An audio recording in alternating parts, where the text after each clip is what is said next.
I wasn't supposed to be here. I mean that. I wasn't supposed to be here. This is not in my 10-year plan. Ever make one of those? Not only was I not supposed to be here as your pastor in Alamogordo, New Mexico, but my wife and my 2 children, we weren't even supposed to be in the continental U.S.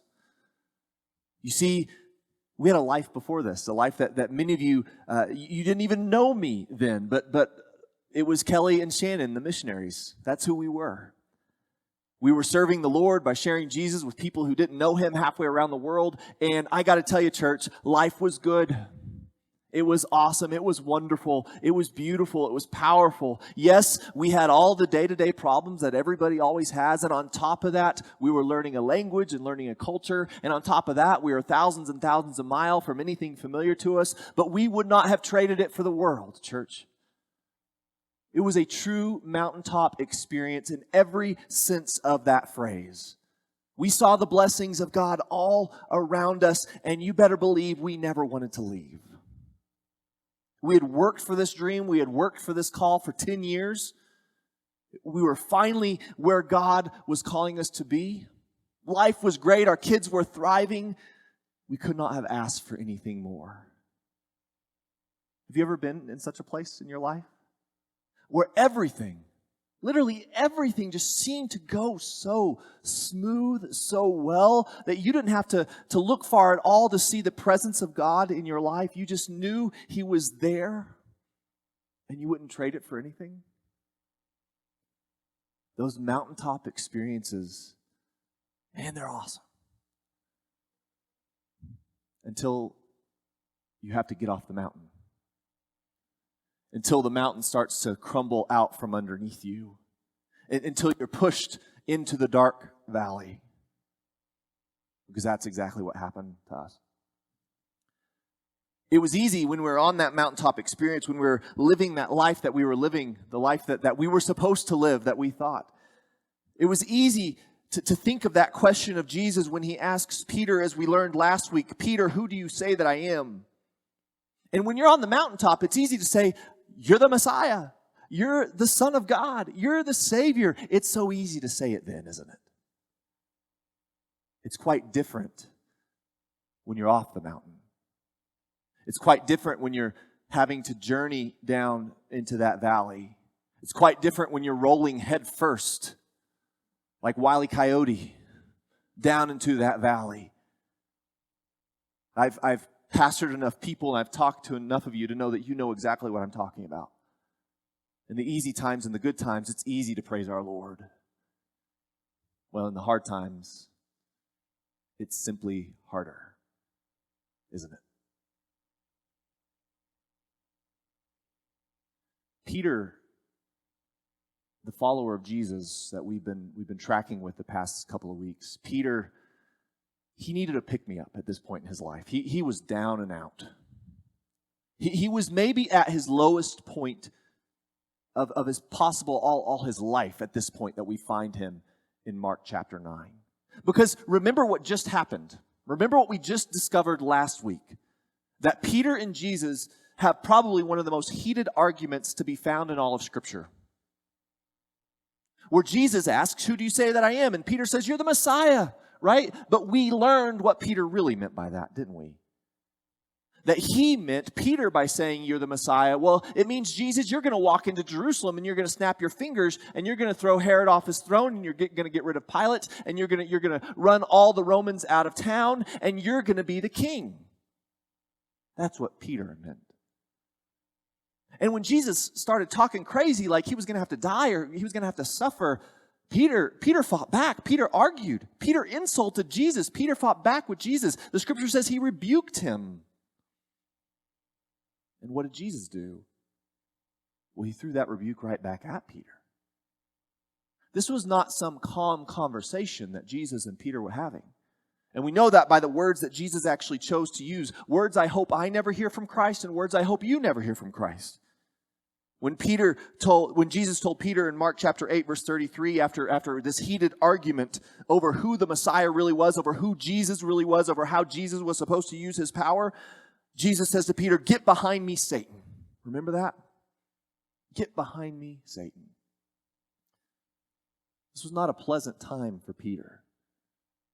And we know this isn't a pleasant time because of the very first words of today's scripture passage when we read in Mark chapter 9, verse 2, that it's only 6 days later that Jesus took with him Peter and James and John. Now, 6 is not the most common number in Scripture. There's not a lot of 6s around. There's a lot of 3s, there's a lot of 7s, there's a lot of 10s, there's a lot of 70s, not a lot of 6s. And this is Mark's way of really driving home how quick this is, how sudden this is. This has very little symbolic meaning, but more just drawing our attention to how close this is in time, in history, to this last encounter that Jesus and Peter had. This last encounter that Mark wants us to know about. Only 6 days. Now, in our world of 24/7 news, there seems to be a crisis around every corner. 6 days sometimes seems like years ago, doesn't it? That wasn't so 2,000 years ago, and it's also not so for you when it comes to your conflicts and your turmoils that you get into with other people. Think about a fight you've had with a spouse or with a child or with a sibling or a parent, a conflict you have with a neighbor or a coworker, a struggle that you have. Does it only last an hour or 2 hours? Think about those really, really hard moments you have with people. I don't know about you, but I've had those moments where it keeps me up at night after night after night.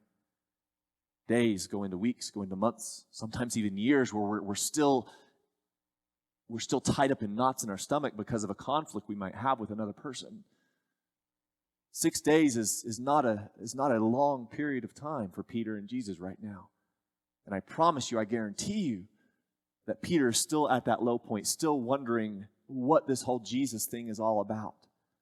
Because I thought he was going to be this, but he's telling me he's going to be this. And then he rebuked me in front of my friends. Peter needs a pick-me-up. He needs a mountaintop experience. And boy, is he about to get one. Before I read these next few verses, we've got to have a little bit of background about what would have been going through the mind of Peter in such a situation like this, Peter and James and John. Two things that we need to know. First of all, there's a particular geological feature that God loves to meet his people at. Maybe you and your spouse, you have a favorite place you like to go on a date, or maybe there's a favorite park you like to take your kid to. That's like God is with mountains. He loves to take his people to a mountain to meet them at. We see it all throughout the Old Testament, and we see it a lot in the New Testament as well. So many encounters that God's people have with God himself on a mountaintop.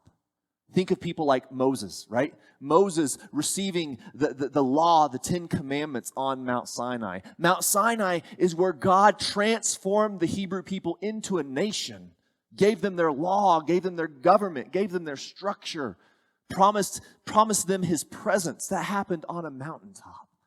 God loves mountains, and he loves meeting his people on mountains. Along with God's love of mountains, the Jewish people would have had these great heroes of the faith, the people that we put on our Wheaties boxes. But for them, it would have been people like Moses and like Elijah, those great heroes of the faith. We've already talked about Moses meeting God and receiving this great law and this great gift of God's presence. And then we have Elijah, another great hero. Elijah didn't even die. He was taken up into heaven before his death. How much more superhero-like does it get, right? Elijah, man, wouldn't it be great if he came back? And there was actually a tradition at that time that Elijah would return. Two great superheroes, Moses and Elijah, and great geological features like mountains. And put them together, you get something spectacular. Moses met God on a mountain, and so did Elijah. I just want to show you a brief glimpse of what that looked like for Elijah in 1 Kings chapter 19, in verse 11. God said to Elijah, "Go out and stand on the mountain before the Lord, for the Lord is about to pass by." Now there was a great wind, so strong that it was splitting mountains and breaking rocks in pieces before the Lord. But the Lord was not in the wind. And after the wind, an earthquake, but the Lord was not in the earthquake. And after the earthquake, a fire, but the Lord was not in the fire. And after the fire, a sound of sheer silence. And when Elijah heard it, he wrapped his face in his mantle and went out and stood at the entrance of the cave. And there came the voice to him, dramatic moments, pivotal moments, earth-shattering moments, quite literally in this case, of God meeting these great heroes on a mountain. Talk about a true mountaintop experience. So 6 days after Peter and Jesus fight, 6 days after Peter's asking himself if this whole thing is worth it, Peter asking himself, who is this Jesus really? He says he's going to suffer and die, but I need him to be this sort of leader. I need to use his power this way. 6 days after this terrible, terrible rift between Jesus and Peter happened, we see this. And he, Jesus, led them up a high mountain apart by themselves. And Jesus was transfigured before them.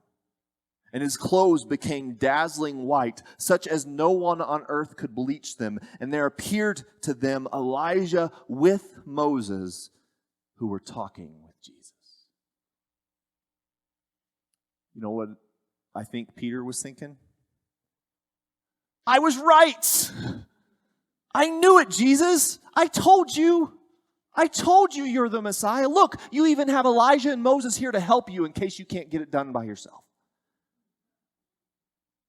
I knew I was right. See, you thought you were going to suffer and die. But how can that be? Because here you are. And God is clearly here with us. You're blinding me. You're whiter than the most bleached white sheet I've even seen. And Moses and Elijah are here to help you.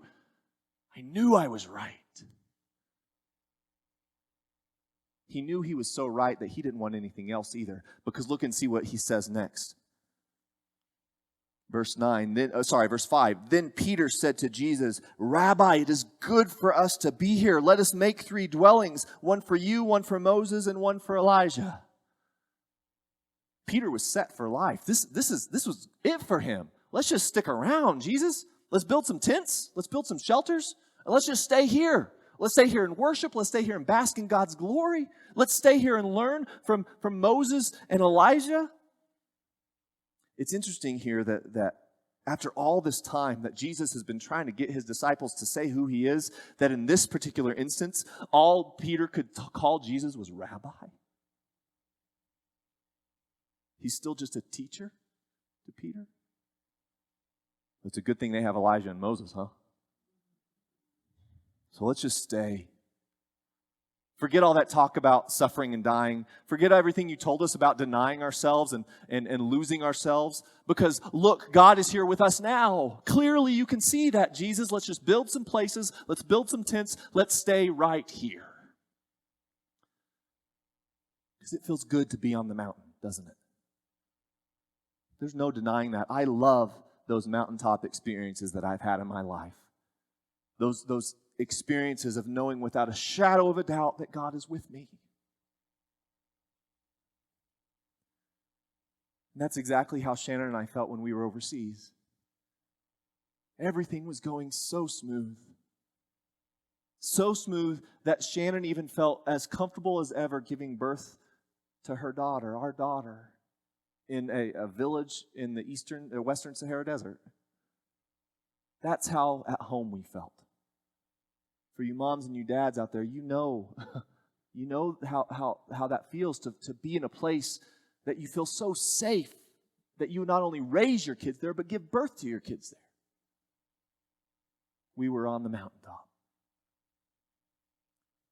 But then we found out that we couldn't stay on the mountaintop. You see, a few months into, well, more than a few months, but over time, we started to discover the true character of our team leader that we were working with. A character that was incredibly unbiblical when it comes to our team leader's view and treatment of women. So much so that he felt comfortable enough to just blatantly say in front of me some pretty derogatory and disgusting things about women in general, up to and including my wife, to my face. We clearly couldn't stay working with him. So we followed the Christ-like example of trying to talk with him, trying to share our conflict, trying to silently and quietly and peacefully resign ourselves from his ministry. and to find a different team in the country. And we were incredibly hopeful that we were going to be able to stay on that mountaintop. We were incredibly hopeful that God would find a way to keep us there, to keep us on that mountain. Weeks turned into months, and we found out that team after team, ministry after ministry that we tried to join, well, it finds out that our former team leader had shared his view of us all throughout the network of missionaries in the country we were serving in. And because of slanders and lies, we were simply invited not to come back. Nobody wanted us. So we moved back to the U.S. We were forced off the mountain. And I got to tell you, church, walking through that dark valley, there were weeks and months where I seriously not only questioned my call, but my faith that God was with me. Because God, we were on that mountain together. Wasn't it good? Wasn't it great? God, isn't that what following you is supposed to be like? Why would you throw me into this valley? Why would you allow this to happen? And I'd be lying to you if I still didn't think that there were mornings that I sometimes wake up. They get farther and farther apart, but there are still mornings that I wake up angry and bitter over that experience, over being thrown off that mountaintop experience and into the dark valley of just despair, not knowing where we were going to land. I totally understand why Peter wants to stay on the mountaintop. But he wasn't going to be able to stay there because there was a journey that Jesus needed to take. Let's continue on in verse 7. Then a cloud overshadowed them, and from this cloud there came a voice, "This is my Son, the beloved. Listen to him." And suddenly, when they looked around, they saw no one with them anymore, but only Jesus.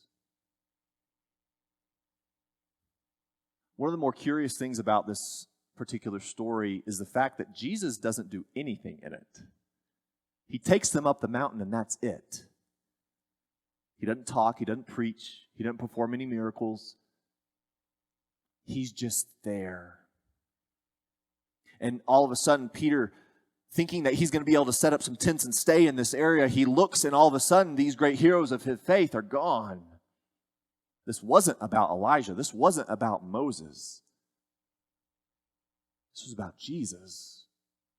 Only Jesus. And we hear a voice from the heavens, and it's God the Father saying, "This is my beloved Son." This is something God has already said earlier back in Mark chapter 1. Remember this at Christ's baptism? The heavens split open, and God said, "This is my Son, the beloved." But the Father adds something else this time. He doesn't say, "Follow him to Jerusalem and watch him overthrow the Caesar." He doesn't say, "Follow him to Jerusalem and watch him knock down all these idols." He doesn't say, "Follow him here and watch him perform all these miracles." He doesn't say, "Follow him here and watch him do all this powerful stuff." What does he say? He says, "Listen to him." Listen to Jesus. Not to Moses, not to Elijah, but to Jesus. And what's the very last teaching Peter just heard from Christ? Back in 8, verse 34. When Jesus says, "If any want to become my followers, let them deny themselves and take up their cross and follow me."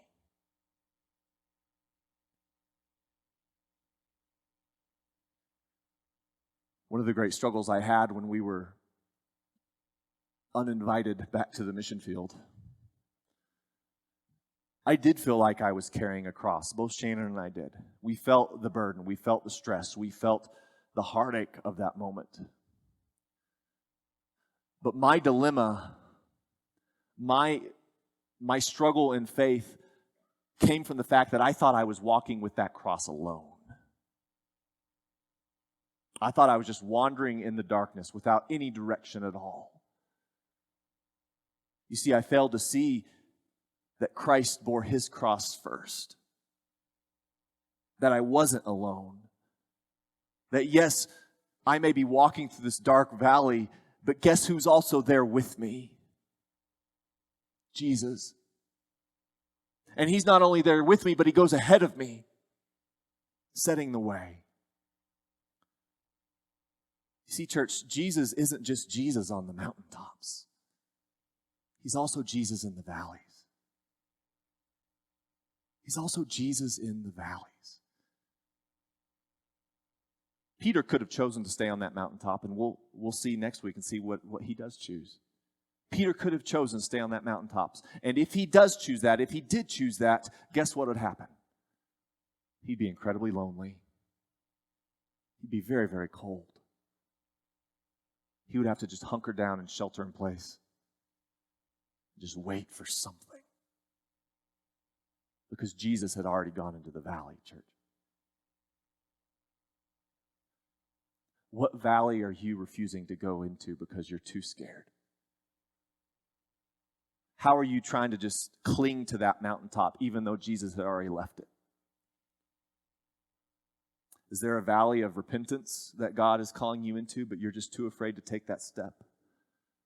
Is there a valley into a new call, a new ministry, a new vocation that you've had on your life for months, if not years, if not decades, but you're just too afraid to take that step?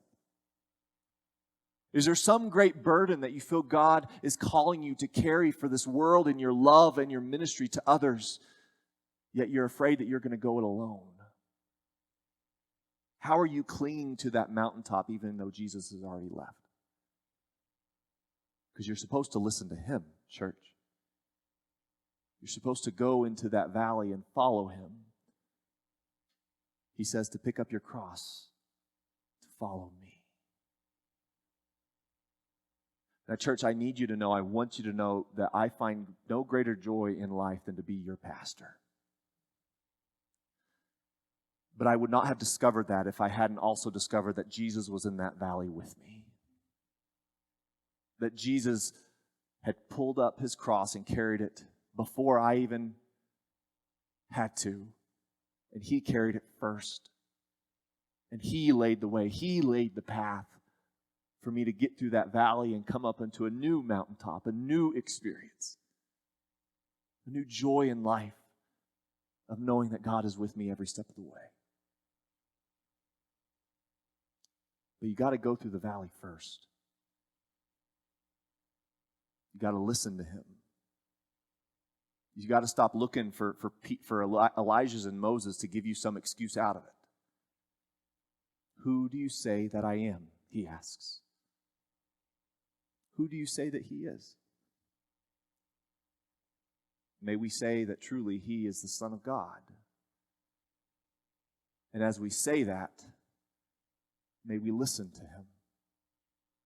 May we listen to him when he says, pick up your cross and follow me. He's headed to Jerusalem, church. He's headed to Jerusalem. Will we listen? Will we follow?